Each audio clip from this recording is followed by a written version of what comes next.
Hello mister Raju, আমরা XYZY private limited থেকে phone করছি। আমরা আপনার এলাকায় কৃষকদের জন্য একটা বিশেষ স্কিম নিয়ে এসেছি। আপনি আমাদের কোম্পানি থেকে কম রেটে লোন পাওয়ার জন্য যোগ্য বিবেচিত হয়েছেন।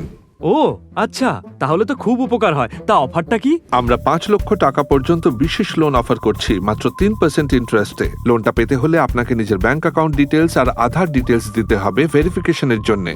ঠিক আছে, আমি একটু ভেবে নিয়ে আপনাকে জানাচ্ছি। স্যার, অফারটা কিন্তু শুধু আজকের জন্যই। এটা পেতে হলে আপনাকে এক্ষুনি 5,000 টাকার প্রসেসিং ফি পাঠাতে হবে। ফি ট্রান্সফারের জন্য অ্যাকাউন্ট ডিটেলস আমি পাঠিয়ে দিয়েছি। ও তাই বুঝি, তাহলে এখনই প্রসেসিং ফি পাঠাচ্ছি। অন্য ডিটেলগুলো শিগগিরই আপনার নম্বরে পাঠিয়ে দিচ্ছি। আচ্ছা স্যার, আমি 1 সপ্তাহের মধ্যেই লোনের আবেদন সম্বন্ধে আপনাকে জানাচ্ছি। ধন্যবাদ।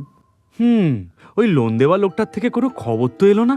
একবার ফোন করে দেখি। This number does not exist. কি সর্বনাশ, এইভাবে আমাকে বোকা বানালো। সতর্ক হন, অনলাইনে আসা জাল লোনের অফার থেকে দূরে থাকুন। কি করবেন? লোন দাতার থেকে লোন নেওয়ার আগে তাদের ডিটেইলস সবসময় যাচাই করে নিন, যেমন প্রকৃত ঠিকানা বা বৈধ ওয়েবসাইট ইত্যাদি। ঘটনাটির বিষয়ে কাছাকাছির সাইবার ক্রাইম থানায় রিপোর্ট করুন আর ন্যাশনাল সাইবার ক্রাইম রিপোর্টিং পোর্টালেও cybercrime.gov.in। কি করবেন না? আপনার লোন অনুমোদনের জন্য সামনে থেকে কখনো কোনো পেমেন্ট করবেন না। ব্যাংক বা আর্থিক সংস্থাগুলি লোন অনুমোদনের জন্য কখনো অগ্রিম ফি দাবি করে না। কোনো চার্জ লাগু হলে তা আপনার লোনের পরিমাণ থেকে কেটে নেওয়া হবে আর বাকি টাকাটা আপনার অ্যাকাউন্টে ট্রান্সফার করে দেওয়া হবে।